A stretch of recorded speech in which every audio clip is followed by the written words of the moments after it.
अभी कुछ समय पहले एक बर्थडे पार्टी में कुछ दोस्तों के साथ बैठे हुए थे। उनमें कुछ लोग ऐसे थे जो किसी कॉर्पोरेट में जॉब कर रहे हैं और कुछ ऐसे जो अपना कोई छोटा मोटा बिजनेस कर रहे हैं। बात करते करते एक टॉपिक पर अचानक डिबेट सी शुरू हो गई। डिबेट का टॉपिक था जॉब वर्सेस बिजनेस। जो दोस्त बिजनेस कर रहे थे उनका मानना था कि जॉब ज्यादा अच्छी है, जो जॉब कर रहे थे उनका मानना था बिजनेस इज बेटर। दोनों पक्षों के तर्क अपनी अपने जगह सही ही थे। जब एक पक्ष की बात सुनो तो लगता है जॉब ठीक है, वहीं जब दूसरे पक्ष की बात सुनो तो लगता है कि बिजनेस ठीक है। मैंने दोनों पक्षों से एक एक सवाल किया, जिसका जवाब दोनों में से किसी के पास भी नहीं था।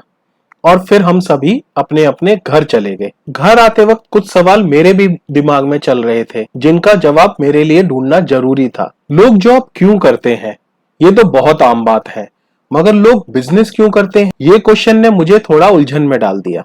आखिर लोग बिजनेस क्यों करते हैं? जब इतनी ही समस्या है तो लोग बिजनेस करते ही क्यों हैं? लोग जॉब से भी अच्छे खासे पैसे कमा लेते हैं, मगर फिर भी कुछ लोग बिजनेस क्यों करते हैं? और सबसे बड़ा सवाल कि ये बिजनेस आखिर होता क्या है? गूगल पर जब इसका आंसर ढूंढने की कोशिश की तो बहुत सी डेफिनेशंस मिली, मगर सबका मतलब तकरीबन एक जैसा ही था कि कोई भी कमर्शियल एक्टिविटी जिसका मोटिव प्रॉफिट कमाना भी हो सकता है और नहीं भी। मोटे तौर पर इसका मतलब कि कोई ऐसा काम जो हम अपने लिए ना करके दूसरों के लिए करते हैं, उसको बिजनेस कहते हैं। जैसे हम जब अपने लिए खाना बनाते हैं अपने घर पर, वो हुआ हमारा पर्सनल वर्क। मगर जब वही खाना हम एक लार्ज क्वांटिटी ऑफ पीपल के लिए बनाते हैं, उसको हम बिजनेस कह सकते हैं। जो कोई काम आप अपने लिए करते हो वही काम आपको दूसरों के लिए करना है, इसमें कौन सी बड़ी बात है? तो फिर तो हर कोई बिजनेस कर सकता है, मगर फिर भी कुछ ही प्रतिशत लोग बिजनेस कर पाने में सफल हो पाते हैं। ऐसा क्यों? नमस्कार दोस्तों, सप्लाई चेन युक्ति में आपका स्वागत है। आज हम बात करने वाले हैं how to achieve success in your business.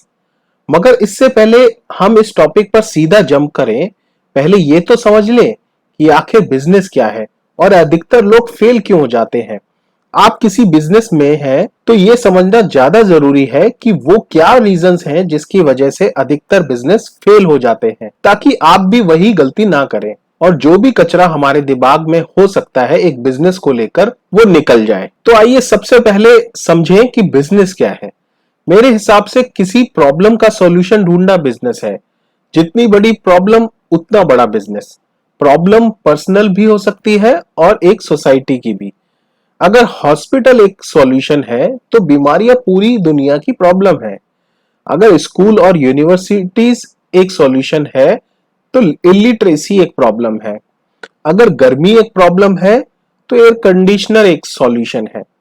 अगर कम्यूटिंग एक प्रॉब्लम है तो कार, बाइक, रेल, प्लेन और बहुत ऐसे ही साधन उनका सॉल्यूशन है। लोगों का बेखबर होना एक प्रॉब्लम अगर है तो न्यूज चैनल, न्यूज़पेपर, रेडियो और तमाम ऐसे साधन उनका सॉल्यूशन है। जब हम एक बड़ी प्रॉब्लम को एड्रेस करते हैं तो एक बड़े बिजनेस की नींव रखते हैं। बिजनेस चलेगा या नहीं इसके पीछे बहुत से कारण हो सकते हैं, मगर आप ये देखो कि जो भी ऑर्गेनाइजेशंस आज के टाइम पर मिलियंस और बिलियंस में बिजनेस कर रही हैं, वो एक लार्ज स्केल पर सोसाइटी की प्रॉब्लम को केटर करती हैं। गूगल मैप्स का अगर एग्जांपल लें तो पिक्चर थोड़ा साफ होती है। गूगल मैप से पहले समझ सकते हैं कि कितनी परेशानियां रहती होंगी। आज किसी नई जगह पर जाना है तो सोचना नहीं पड़ता, एक दिन पहले तैयारी नहीं करनी पड़ती। हालांकि ऐसा नहीं है कि इसमें खामियां नहीं है, मगर जिस एप्लीकेशन का इस्तेमाल 104 कंट्रीज में हो रहा हो उसका परफेक्ट होना इतना आसान भी नहीं होगा। Amazon और फ्लिपकार्ट को ही ले लो, इनका यूजर बेस मिलियंस में है। जैसे इंटरनेट आ रहा है या नहीं इसके लिए अधिकतर लोग google.com टाइप करते हैं, ऐसे ही किसी प्रोडक्ट का प्राइस भी चेक करना हो तो लोगों की फर्स्ट प्रेफरेंस Amazon होती है। ई कॉमर्स बिजनेस कहते हैं हम इसको। क्या लगता है कि ऐसे ही ई कॉमर्स जैसे बिजनेस करके लोग दुनिया के सबसे अमीर इंसान बन सकते हैं? लोगों के लिए घर बैठे उनकी मनपसंद वस्तु का मिलना एक सॉल्यूशन है। लिस्ट छोटी थोड़ी ना है। इमेजेस बाजार, जोमेटो, ओयो, 1mg, अन अकेडमी, पेटीएम, बुक माई शो, यूट्यूब, नायका और लिस्ट तो काउंटलेस है, आप उंगलियों पर गिन भी नहीं सकते। एयरटेल अपनी एड़ी घिसता रह गया। जियो ने ऐसी धोबी पछाड़ दी सभी टेलीकॉम कंपनीज को कि जहां लोग इंटरनेट यूज करना रईसों की निशानी समझते थे, वहां आज रिक्शे वाला भी यूट्यूब पर शेयर मार्केट को समझकर इक्विटी में इन्वेस्ट कर रहा है। क्या ऐसा एयरटेल नहीं कर सकती थी? आज एयरटेल भी रोज का 1 GB डेटा दे रही है, जितने में वो पूरे महीने का 2 GB डेटा देती थी। जियो पर तमाम एलिगेशंस लगे थे कि गवर्नमेंट ने इन्फ्लुएंस होकर रिलायंस को इतनी बड़ी डील सस्ते में निपटा दी। जो भी हो, जब एक लड़की को घर से बाहर नहीं निकलने दिया जाता उसकी एजुकेशन के लिए, और वो यूट्यूब जैसी एप्लीकेशंस पर स्टडी करके एग्जाम क्रैक कर देती है, तब समझ में आता है कि जियो ने क्या किया, जो एयरटेल जैसी कंपनीज करने के बारे में सोच भी नहीं रही थी। इंडिया का यूपीआई सिस्टम वर्ल्ड फेमस हो गया। किस वजह से? हर किसी के हाथ में इंटरनेट आ गया।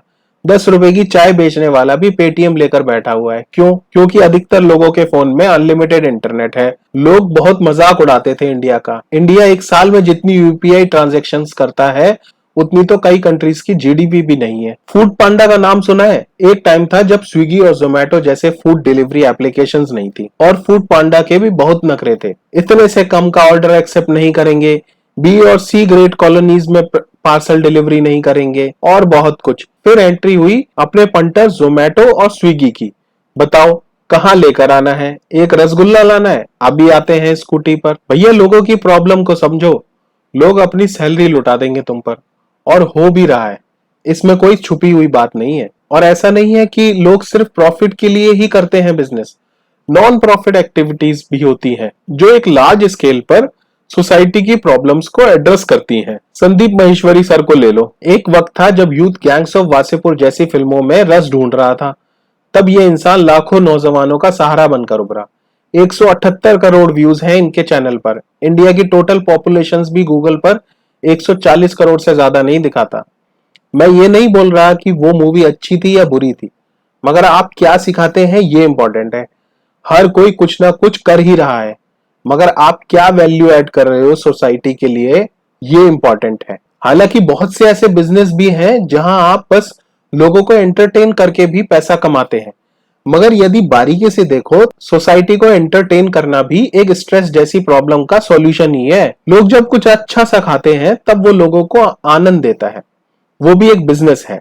इसलिए सड़क के किनारे गोलगप्पे बेचने वाला भी सोसाइटी को सर्व करता है। वो बात अलग है कि वो लार्ज सोसाइटी को सर्व नहीं कर पाता, मगर जब वही प्रोडक्ट हल्दीराम सर्व करता है तब वो ये स्वाद लाखों लोगों तक पहुंचाता है। मेरे हिसाब से इस सदी का सबसे बड़ा आविष्कार, जिसको मैं अपनी टॉप 10 लिस्ट में रख सकता हूं, वो है माइक्रोसॉफ्ट एक्सेल।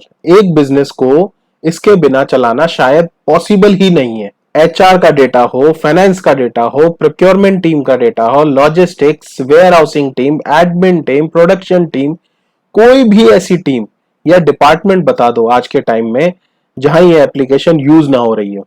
यहां तक कि आपको कोई जनरल लिस्ट भी बनानी है तो अधिकतर लोगों की फर्स्ट चॉइस एमएस एक्सेल ही होती है, और इसमें जब वीबीए का तड़का लग जाता है तब तो कहने ही क्या। ये आंकड़े आपको चौंका देंगे कि इन Q3 2020 Microsoft reported 258 million monthly active Microsoft 365 business users and 75 million daily active Teams users. Today 1.2 billion people across 148 countries and 107 languages use Microsoft Office. आप में से बहुत लोगों से जो इस एप्लीकेशन को यूज करते हैं उनको ये बताने की जरूरत नहीं है कि आपकी कितनी सारी प्रॉब्लम सॉल्व करता है। सिर्फ एमएस एक्सेल यूज करके आज लाखों लोग महीने की सैलरी 7 डिजिट में ले रहे हैं। इंटरव्यू देने जब आप जाते हो तो सभी पूछे गए क्वेश्चंस में एक क्वेश्चन ये भी होता है कि क्या आपको एमएस एक्सेल आता है, और अगर आपका जवाब ना है तो बाहर का रास्ता उस तरफ है। एग्जाम्पल्स हजार है, मगर सभी एग्जाम्पल एक ही पॉइंट पर लेकर आते हैं, और वो है एक लार्ज सोसाइटी की प्रॉब्लम का सॉल्यूशन। और जब भी आप एक ऐसी प्रॉब्लम का सॉल्यूशन ढूंढ लेते हो जो एक बहुत बड़ी सोसाइटी को केटर करती है, तब आप समझ जाओ आपका बिजनेस अनस्टॉपेबल है। हालांकि उसको सक्सेस बनाने में बहुत से रीजंस और भी होंगे, मगर ये एक बिजनेस का मूल मंत्र है कि समस्या का समाधान ही व्यापार है, और लोग खुश होकर पैसे भी देते हैं जब आप उनकी लाइफ में कुछ वैल्यू ऐड करते हो। मुझे लगता है ये वीडियो कुछ ज्यादा ही लंबी हो गई है, मगर इसके इंपॉर्टेंट पार्ट को अभी तक हमने डिस्कस भी नहीं किया है। मैं चाहता था कि एक ही वीडियो में सब कवर कर लूं, मगर ये थोड़ा डिफिकल्ट लग रहा है। और वीडियो को लंबा खींचना भी मुझे अच्छा नहीं लग रहा है, इसलिए इसके बाकी के पार्ट को हम अपनी नेक्स्ट वीडियो में डिस्कस करेंगे। Why most of the people fail in their business, and at last but not the least, how to achieve success in your business or in any of your tasks. तो friends, stay connected with us for the second part of this video. तब तक धन्यवाद, शुक्रिया।